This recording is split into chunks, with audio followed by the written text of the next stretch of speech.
Commander Thelvok's communication display lit up with the most beautiful shade of green he had seen all cycle. Mission accomplished, target destroyed, 0 casualties on their side. He leaned back in his command chair, all 4 of his arms spreading wide in satisfaction.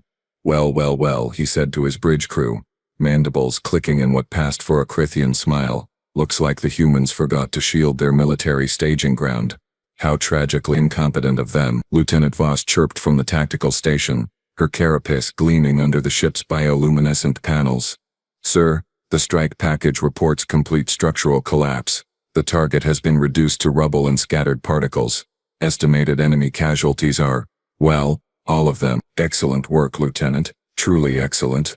Thelvok tapped his primary claw against the armrest, producing a rhythmic clicking sound. Mark this in the log, will you? Date, time, coordinates. I want full credit for this operation when High Command reviews our performance metrics. The thing about humans, Thelvok mused internally while his crew celebrated around him, was that they were just so soft, physically soft, militarily soft, strategically soft. They had wandered into galactic politics barely 2 generations ago, all wide-eyed and eager, like hatchlings who had not yet learned that the universe had teeth, sharp ones, and now, here they were, learning the hardest lesson of all. Do not pick fights with species who have been waging war since before your ancestors discovered fire. Sir, Voss's voice cut through his self-satisfied contemplation. We are receiving a secondary data burst from the reconnaissance drone. Post-strike analysis is coming through now. Put it on screen. Let us see the fruits of our strategic brilliance, shall we? The main display flickered, then resolved into aerial footage of the strike zone. Smoke, debris, fire, all the usual markers of a successful military operation. But then, as the drone's sensors began analyzing the wreckage composition, Thelvok felt his celebratory mood begin to curdle like spoiled nutrition paste. Lieutenant, he said slowly, his voice dropping several octaves. Why am I seeing educational materials in this debris field? Why are there small furniture units? Why, and I want you to answer this very carefully, are there toys scattered across a 300-meter radius? Voss went very still, her mandibles locked in place. Checking the target identification logs now, sir. Stand by. Please. Stand by. The bridge had gone silent. Even the usual hum of background systems seemed to have quieted, as if the ship itself was holding its breath. Sir. Voss's voice had become barely a whisper. The target was, according to our intelligence brief, a human military coordination facility, but the post-strike analysis suggests, oh ancestors preserve us, it was actually a civilian structure, specifically an orphanage, a facility for housing and caring for human young who have no parental units. Thelvok's 4 stomachs all clenched simultaneously. An orphanage. We bombed an orphanage. Yes, sir. Approximately 237 human children were inside, ages ranging from infancy to adolescence. Current survivor count is, 0, sir. We killed them all, for exactly 3 seconds. Thelvok felt something uncomfortably close to what humans called dread. Then his military training reasserted itself. These things happen in war. Collateral damage. Fog of combat. Intelligence failures. Every species understood this. Surely the humans would. What was their phrase? Get over it. Noted in the report, he said, forcing his voice to remain steady. Intelligence error. Regrettable civilian casualties. Offer the standard reparations package. 10,000 credits per casualty. The usual protocol. And someone please, double-check our next target coordinates. I would prefer not to accidentally bomb a hospital or whatever other soft flesh facility the humans have cluttered their planet with. The crew returned to their stations, the moment passing like an uncomfortable meal that everyone agreed to forget about. Thelvok did not know it yet, but in that moment, in that casual dismissal, in that assumption that credits could balance scales and apologies could mend flesh, he had made the single greatest tactical error in Crithian military history. The humans were not going to get over it, not even slightly. The Galactic Council chamber looked exactly like what you would expect from a 1,000-year-old bureaucratic institution. Too much marble, too many ceremonial banners, not nearly enough common sense. Consul Brechton, a Valorian whose species prided themselves on diplomatic neutrality, stood at the central podium trying very hard not to panic. The council acknowledges the Crithian Empire's formal apology and their offer of reparations totaling, let me check my notes here, 2,370,000 credits for the unfortunate incident on Earth. Unfortunate incident. That was what they were calling it. as if someone had spilled cafeteria lunch on someone else's uniform, not vaporized 237 children while they slept. The human representative, a woman named Victoria Hale, sat in Earth's designated seating area. She had not moved in 47 minutes, had not blinked in the last 3, just sat there, hands folded on the table in front of her, face as expressive as a blank wall. Ambassador Hale, Brechton continued, his vocal sac quivering slightly. The Council urges Earth to accept this generous offer. The Crithian Empire has acknowledged their intelligence failure. They have offered compensation well above standard galactic protocols. Surely we can move past this regrettable situation and return to peaceful coexistence. Yes. Victoria Hale stood up slowly. The chamber went silent. Even the atmospheric recyclers seemed to quiet down. No, she said. Just that. One word. 2 letters. Delivered in a tone that could freeze hydrogen. Excuse me. No? Brechton's head tilts were becoming increasingly frantic. Ambassador, perhaps you misunderstand the offer. 2 million credits is quite substantial. The Council mediators are prepared to add additional sanctions against the Crithian military command. We can arrange cultural exchanges, educational programs. Surely there is room for negotiation here. No. Victoria picked up her datapad, tucked it under her arm. Earth hereby withdraws from all active diplomatic missions. Our embassies will be closed within 72 hours. Our trade agreements are suspended. Our cultural exchange programs are terminated. Our scientific collaborations are concluded. Good day, Consul. She walked out, just like that. No dramatic speech, no threats, no demands. She simply left. Brechton looked around the chamber at the assembled representatives from 43 different species. Well, that was certainly.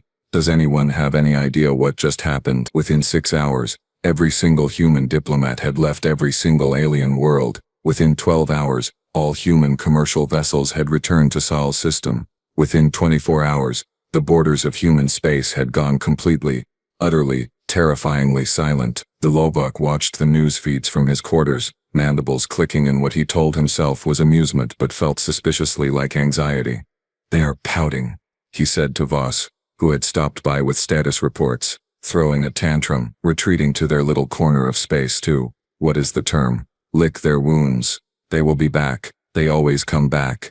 They need our technology, our trade routes, our protection. Yes, sir, Voss said, but her compound eyes kept darting toward the tactical display showing human space. It is just, sir, if I may speak freely. Go ahead, Lieutenant. It is very quiet, sir. Too quiet. Every single human vessel has disappeared from scanners. Every communication channel is dark. It is like they all just vanished. Species do not do that. Not functioning civilizations. Not unless they are planning something. The lug waved a dismissive claw. You worry too much, Voss. They are grieving. It will pass. Everything passes. 48 hours later, the Lovok would remember those words and wish, more than anything in his long military career, that he could reach back through time and strangle his past self for being such an absolute unforgivable fool. Captain Nexler commanded Border Station Theta 7, which was exactly as boring as it sounded. 12 years of service, 12 years of watching empty space, 12 years of filing reports about absolutely nothing happening on the frontier between Crithian and human territory. Until today, Captain, we have contacts emerging from slipspace, his sensor operator announced, tone casual. Multiple vessels, signature reads as human origin. Nexler stretched his lower set of arms, working out the kinks from too many hours in the command seat. Finally, some excitement. Are they sending diplomats? Merchants trying to resume trade? Let me guess.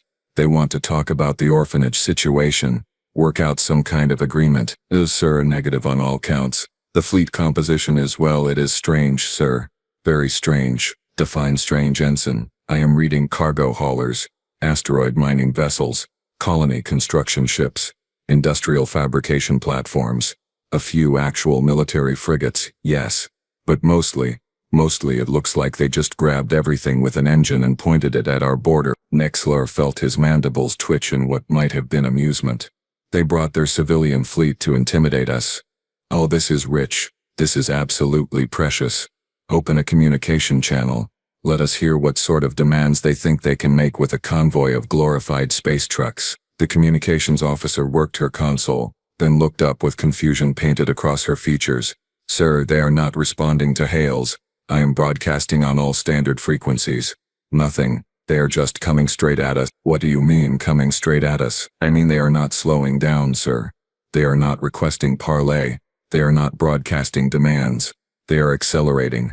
Current speed and trajectory will bring them into weapons range in 4 minutes. Nexlar stood up, his earlier amusement evaporating like water in vacuum. Battle stations. Charge all defensive arrays. Scramble our patrol wings. If they want to play games, we will show them how the Krethian military responds to provocation. Someone get me a tactical analysis of their fleet strength. Sir, their military vessels are outnumbered 3-1 by our forces. The civilian ships have no meaningful armament. Our defensive platforms alone should be sufficient to wait, what are they doing? On the main display, the human fleet split into attack formations with a precision that made Nexlar's combat-trained mind sit up and pay attention. The cargo haulers were not running, they were flanking. The mining vessels were not retreating, they were positioning for envelopment. Sir, the mining ships are deploying their industrial equipment. Plasma torches, kinetic hammers, rock-cutting lasers designed to slice through asteroids. They have turned their civilian tools into weapons, sir. That is absurd. Those are not military-grade systems. They cannot possibly think. The first Krethian patrol ship exploded, just ceased to exist, torn apart by a mining laser that had been designed to cut through solid iron and nickel. Turns out, military-grade armor plating was significantly softer than planetary core material. Evasive action, return fire, all batteries engage at will. What followed was not a battle. Battles implied some level of back and forth, some give and take. This was an extermination. The human cargo haulers used their massive bulk as battering rams, their reinforced hulls designed to survive asteroid collisions, making them effectively immune to light weapons fire. The colony construction ships deployed swarms of automated work drones, thousands of them, each one reprogrammed to identify Krethian life signs and terminate them. The fabrication platforms began manufacturing munitions in real time, spitting out missiles as fast as their industrial printers could assemble them. And through it all, not a single word from the humans. No battle cries, no demands for surrender, no offer of quarter, just cold, methodical, horrifyingly efficient destruction. All ships retreat, fall back to... Captain Nexlar never finished that sentence. His bridge exploded around him as a retrofitted ore processor demonstrated that the same magnetic accelerators used to launch refined minerals could also launch depleted uranium slugs at relativistic speeds. Border Station Theta 7 went silent. All 17 defense platforms went silent. 43 patrol vessels went silent. 612 Krethian military personnel went silent, permanently. Across the galaxy, monitoring stations belonging to 24 different species watched the tactical feeds in absolute horror.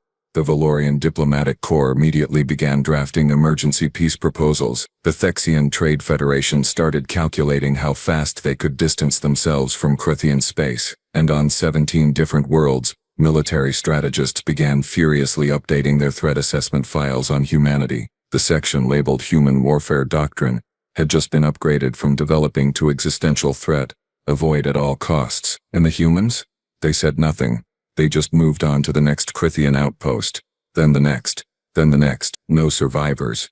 No communication. No mercy. The broadcast came 3 days after Border Station Theta 7 stopped existing. It went out on every channel, every frequency, every communication network in known space. You could not ignore it if you tried. And believe me, several species tried very, very hard. A human appeared on screens across the galaxy. Admiral Keiko Oren. She wore a simple military uniform. No decorations, no flourishes. Her face looked like it had been carved from stone and then taught to hate. To all species of the Galactic Council, this is Admiral Keiko Oren of the United Earth Defense Force. We are broadcasting to inform you of a policy change. Consul Brechton, watching from the council chambers, felt his diplomatic instinct screaming at him. Policy change. They were calling it a policy change. Like adjusting tax rates or updating trade regulation. 72 hours ago, the Krethian Empire destroyed a civilian facility on Earth. They killed 237 children. They offered us money. They suggested we move on.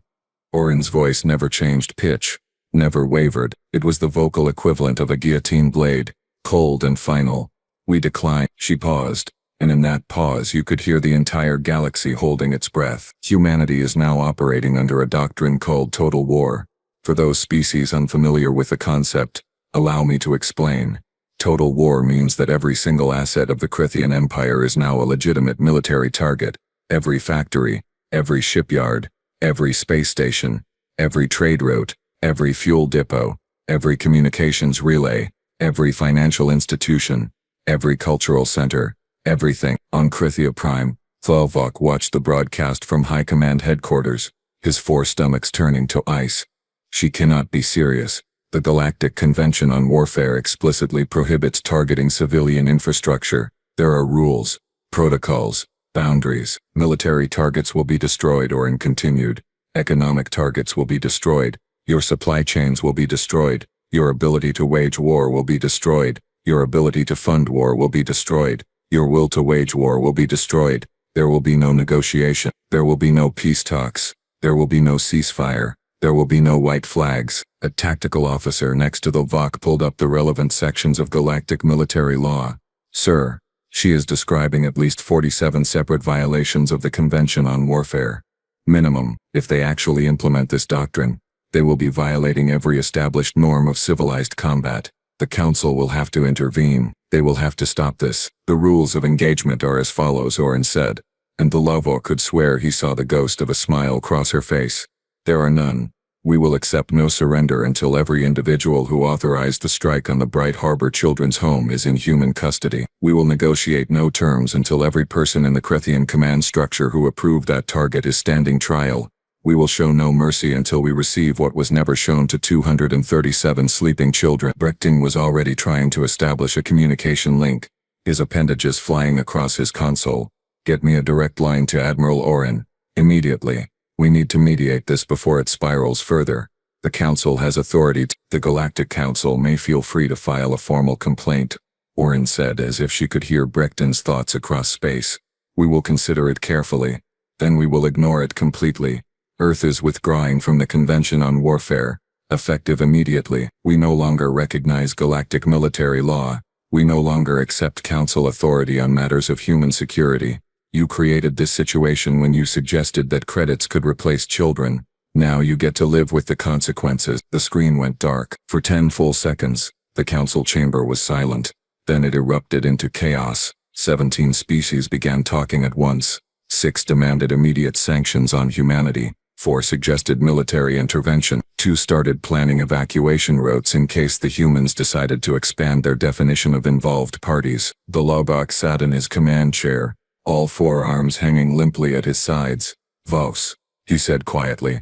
How many people were directly involved in authorizing the strike on that facility, including support staff, intelligence analysts and command approval, sir? About 40 people, give or take. And they want all 40 of us? It appears so, sir. Lovok looked at his claws, noticing for the first time how they trembled. We bombed an orphanage, offered them pocket change, and assumed they would just accept it. We treated the murder of their young like a minor accounting error.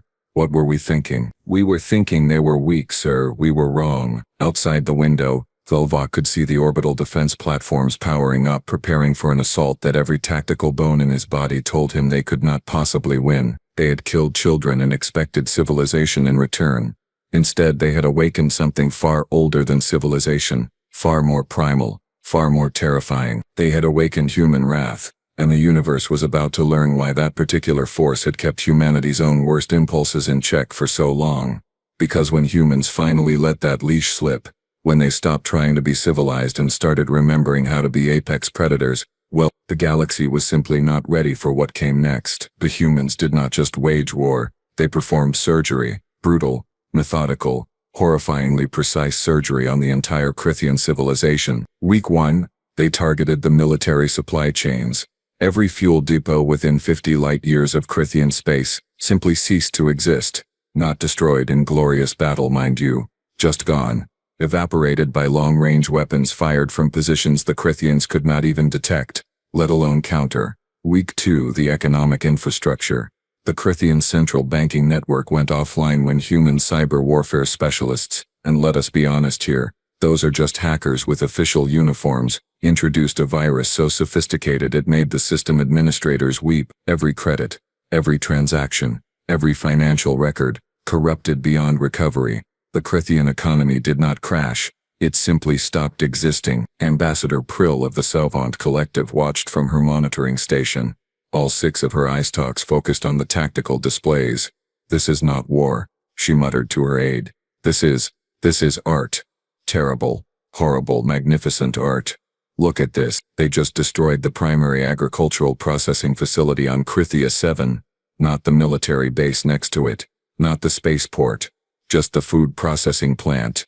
Now that entire colony is dependent on imports that can no longer arrive because the humans destroyed the shipping lanes last week. Should we intervene, Ambassador? Intervene? Are you insane? Did you not see what they did to Border Station Theta 7? No, we watch. We take notes. We learn. And we thank whatever deities we worship that we never ever make humans this angry. Week 3 brought the psychological warfare. The humans hacked into Krithian communication networks and began broadcasting messages. Not threats, not propaganda, just information, names, faces, personal details. They published the complete service records of every single person involved in authorizing the orphanage strike, home addresses, family connections, daily routines, favorite restaurants. They turned 40 military officers into hunted animals without firing a single shot. "Sir, we are receiving reports that Lieutenant Commander Draxil has fled to Valorian space," Voss reported to Thalvok. "He is requesting asylum. The Valorian government is considering granting it." The Lauvok, who had not slept in 4 days, made a sound somewhere between a laugh and a sob. "They will not protect him. No one will protect any of us. The humans have made that abundantly clear." He was right. 2 days later, Lieutenant Commander Draxil was found dead in his secured Valorian sanctuary apartment. Official cause of death, heart failure. Unofficial cause of death, a human infiltration team that was in and out before Valorian security even knew the building had been breached. The humans left a note, handwritten, placed carefully on Draxil's chest. It read, "1 down, 39 to go." The Valorian government immediately announced it would no longer be accepting Krithian refugees. Neither would anyone else. Week 4. The cultural targets. This was when the other species really started to understand just how creative humans could be with destruction. The Museum of Krithian Heritage. A building that had stood for 800 years, containing irreplaceable artifacts from Krithian history, was not bombed. That would have been too simple, too quick. Instead, the humans broke in, cataloged every single item, created perfect 3-dimensional scans of everything, uploaded all of it to a public database titled Krithian Culture, preserved for posterity since your government decided child murder was acceptable, and then, only then, burned the building to the ground. The message was clear. We are not destroying you in rage. We are destroying you with intent, with purpose, with the kind of cold, calculated precision that only comes from beings who have thought this through and decided, yes, this is exactly what we want to do. Observer Trent of the Hexarian Monitoring Service filed his weekly report with shaking appendages. Human forces continue to demonstrate unprecedented coordination. They are fighting a war across 47 star systems simultaneously. They are tracking individual targets across the galaxy. They have infiltrated secure facilities on 18 different worlds. Their intelligence gathering capabilities exceed anything in our database by a factor of, well, I cannot even calculate it. It is like they have eyes everywhere, like they know everything. How are they doing this? The answer, though no one wanted to say it out loud, was simple. Humans had spent their entire evolutionary history hunting. Not just hunting animals, hunting each other. They had turned warfare into a science, then an art, then a religion. They had practiced on themselves for 10,000 years, perfecting the art of finding things that did not want to be found and killing things that did not want to die. Now, they were hunting Krithians, and Krithians had no idea how to be prey. Week 6, Colonel Vixtal was extracted from a secure bunker on Krithia Prime itself. 2 down, 38 to go. Week 8. Captain Reltor and Major Kixfar were captured during a desperate escape attempt in neutral space. 4 down, 36 to go. Week 10. 3 more officers simply vanished from protective custody. The humans did not even bother leaving notes anymore. 7 down, 33 to go. The Lauvok watched the list grow shorter and felt his world grow smaller. They were coming. Not quickly, not recklessly, but inevitably. Like time itself had gained malicious intent and decided his name was next on the schedule. "Voss," he said one night, staring at the tactical display showing the slow, patient, inexorable advance of human forces. "Do you know what the most terrifying part of this is?" "The efficiency, sir." "No. The patience. They are not rushing. They are not making mistakes. They are taking their time because they know, they absolutely know, that we have nowhere to go, that no one will protect us, that eventually, whether it takes months or years, they will have every single one of us. That is not anger, Voss. Anger burns hot and fast. This is something worse. This is justice. Human justice. And it turns out that is the most frightening force in the galaxy. Outside, another Krithian military installation went silent. Another name was crossed off the list. Another step closer to the inevitable conclusion. The hunt continued. They came for the Lovok on a Tuesday, which was ironic because Tuesday was the human name for the day, and it seemed fitting that he would be captured using their calendar system. No dramatic assault. No massive battle. Just 6 human soldiers who walked through his command center's defenses like they were not even there. The folk did not even bother reaching for his sidearm. What would be the point? Commander Thalvok, the lead human said, her voice professionally neutral. You are hereby detained for trial under Earth Tribunal authority. You have the right to legal representation. You have the right to present evidence in your defense. You will be afforded every protection under human law. Do you understand these rights? And that, right there, was the most terrifying part. They were going to give him a fair trial, a legitimate, legally sound, procedurally perfect trial, and then they were going to kill him anyway. The trial took place on a human ship, broadcast live across every communication network in the galaxy. The courtroom was small, plain, efficient, no theatrical flourishes, no dramatic staging, just a judge, a prosecutor, a defense attorney who actually tried to defend him, bless her earnest human heart, and a jury of 12 human civilians. The prosecution began simply. The defendant authorized a military strike on a civilian target, specifically, the Bright Harbor Children's Home. 237 children died. We will now present evidence. What followed was not a legal proceeding. It was a eulogy, a memorial, a counting of souls. Emma Rodriguez, age 4. Loved drawing pictures of stars. Wanted to be an astronaut. A photo appeared on the screen. A small human child smiling, holding up a crayon drawing. James Park, age 7. Genius-level aptitude in mathematics. Enjoyed teaching younger children how to count. Another photo. Another face. Another life snuffed out. Aisha Kimani, age 12. Survivor of the Mars colony disaster. Had just started learning to trust again after losing her parents. Another photo. This child was not smiling. She looked cautious, guarded, like she knew the universe could take everything away in an instant. And she had been right. They went through all 237. Every name, every face, every story, every dream that would never be fulfilled, every laugh that would never be heard, every birthday that would never be celebrated. It took 6 hours. The jury wept. The defense attorney wept. Even the judge had to call for a recess twice. The Lovok felt something crack inside his chest. These were not statistics, not collateral damage, not acceptable losses. These were people, small people, innocent people, people who had done nothing, knew nothing, threatened nothing. Commander Thulak, the prosecutor said, her voice rough from emotion. Do you have anything to say? What could he say? That he had not known. He had known. He had seen the post-strike analysis. He had dismissed it. That he was following orders. He had given the orders. That war was complicated. Nothing complicated about murdering children in their beds. I am sorry, he finally managed. I am so sorry. Sorry does not bring them back. The prosecutor replied. Sorry does not undo what you did. Sorry is not enough. It will never be enough. The jury deliberated for 47 minutes. Guilty on all counts. The sentence was death. Quick, painless, more humane than what his victims had received. The execution was carried out immediately, professionally, without ceremony. The Lovok's last thought right before the end was that he deserved worse. Across the galaxy, billions of beings watched the proceedings. The Galactic Council issued 17 different statements, all of them saying variations of the same thing. The humans had followed their own laws perfectly. The trial had been fair. The evidence had been overwhelming. The sentence had been proportional under human legal doctrine, and that was somehow more terrifying than if they had just killed Dulvok in rage. Ambassador Prill summarized it best in her official report. Humanity has demonstrated something we failed to understand. They are not a violent species. They are a justice-oriented species. Violence is simply the tool they employ when justice cannot be achieved through other means. They gave the Lovok a fair trial. They presented evidence. They allowed a defense. They followed every rule of law they have established for themselves, and then they executed him, because their laws demanded it.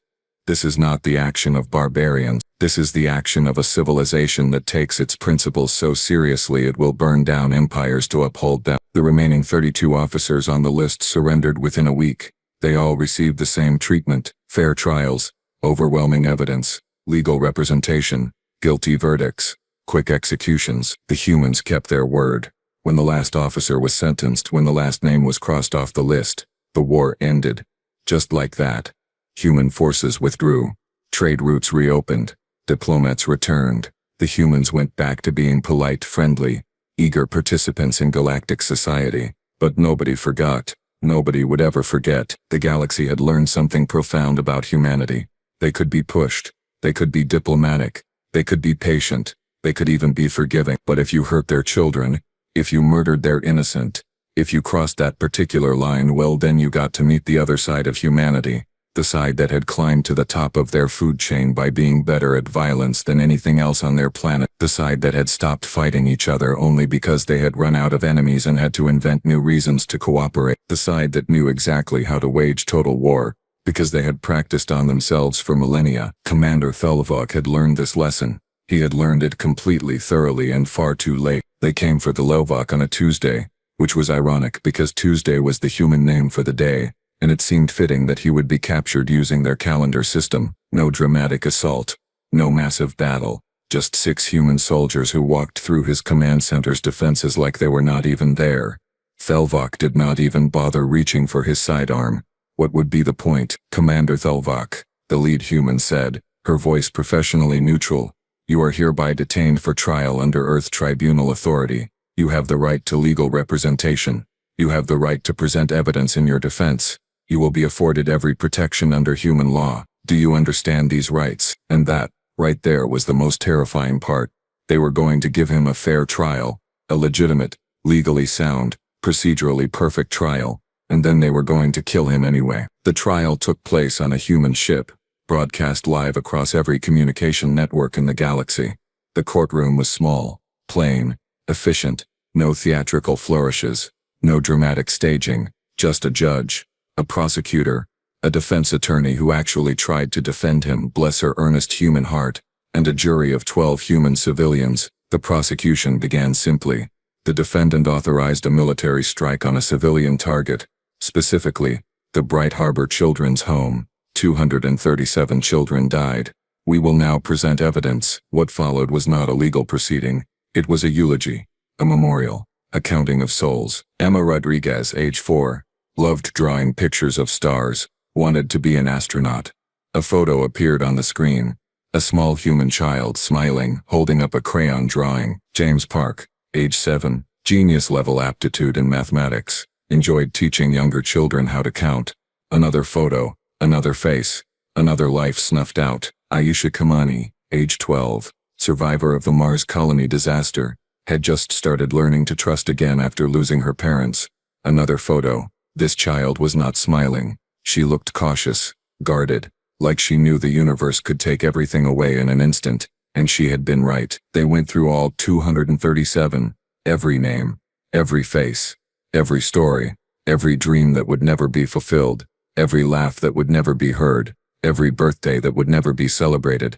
It took 6 hours. The jury wept. The defense attorney wept. Even the judge had to call for a recess twice. Thelvok felt something crack inside his chest. These were not statistics, not collateral damage, not acceptable losses. These were people, small people, innocent people, people who had done nothing, knew nothing, threatened nothing. Commander Thelvok, the prosecutor said, her voice rough from emotion. Do you have anything to say? What could he say? That he had not known. He had known. He had seen the post-strike analysis. He had dismissed it. That he was following orders. He had given the orders. That war was complicated. Nothing complicated about murdering children in their beds. I am sorry, he finally managed. I am so sorry. Sorry does not bring them back, the prosecutor replied. Sorry does not undo what you did. Sorry is not enough. It will never be enough. The jury deliberated for 47 minutes. Guilty on all counts. The sentence was death. Quick, painless, more humane than what his victims had received. The execution was carried out immediately, professionally, without ceremony. The Locke's last thought right before the end was that he deserved worse. Across the galaxy, billions of beings watched the proceedings. The Galactic Council issued 17 different statements, all of them saying variations of the same thing. The humans had followed their own laws perfectly. The trial had been fair. The evidence had been overwhelming. The sentence had been proportional under human legal doctrine, and that was somehow more terrifying than if they had just killed the Levok in rage. Ambassador Prill summarized it best in her official report. Humanity has demonstrated something we failed to understand. They are not a violent species. They are a justice-oriented species. Violence is simply the tool they employ when justice cannot be achieved through other means. They gave the Levok a fair trial. They presented evidence. They allowed a defense. They followed every rule of law they have established for themselves. And then they executed him, because their laws demanded it. This is not the action of barbarians. This is the action of a civilization that takes its principles so seriously it will burn down empires to uphold them. The remaining 32 officers on the list surrendered within a week. They all received the same treatment. Fair trials, overwhelming evidence, legal representation, guilty verdicts, quick execution. The humans kept their word. When the last officer was sentenced, when the last name was crossed off the list, the war ended. Just like that. Human forces withdrew. Trade routes reopened. Diplomats returned. The humans went back to being polite, friendly, eager participants in galactic society. But nobody forgot.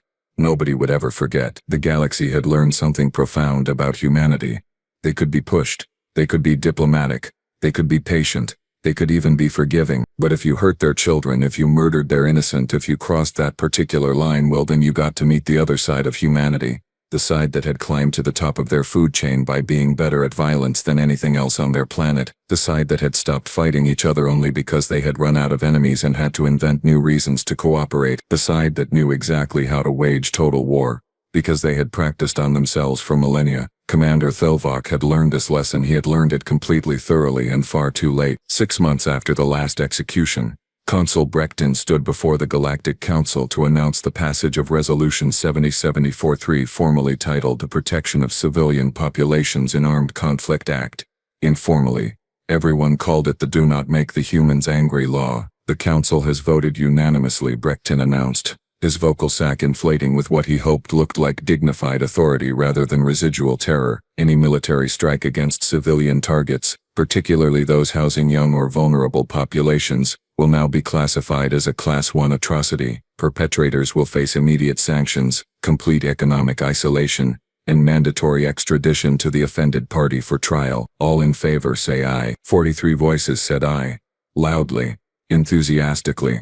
No one wanted a repeat performance of the Crithian situation. No one wanted to be on the receiving end of human justice. The human delegation, led by Victoria Hale, who had returned to her diplomatic post, nodded politely.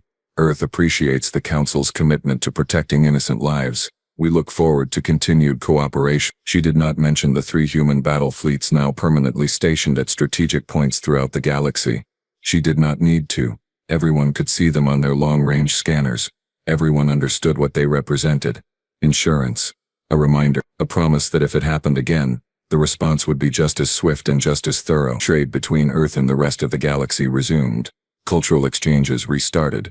Scientific collaborations continued. The humans were perfectly pleasant, perfectly professional, perfectly friendly, but things had changed. When human diplomats entered a room, other species made space. When human merchants negotiated contracts, they got favorable terms. When human scientists proposed collaborations, they got approved. Not because of threats, not because of explicit intimidation, but because everyone remembered, everyone knew. Ambassador Prill found herself sharing a transport with a human liaison officer named Robert Chen. Nice fellow, told terrible jokes, loved gardening, had personally commanded one of the strike teams that had dismantled Crethian infrastructure. Can I ask you something? Prill said, her eyes swiveling to focus on him.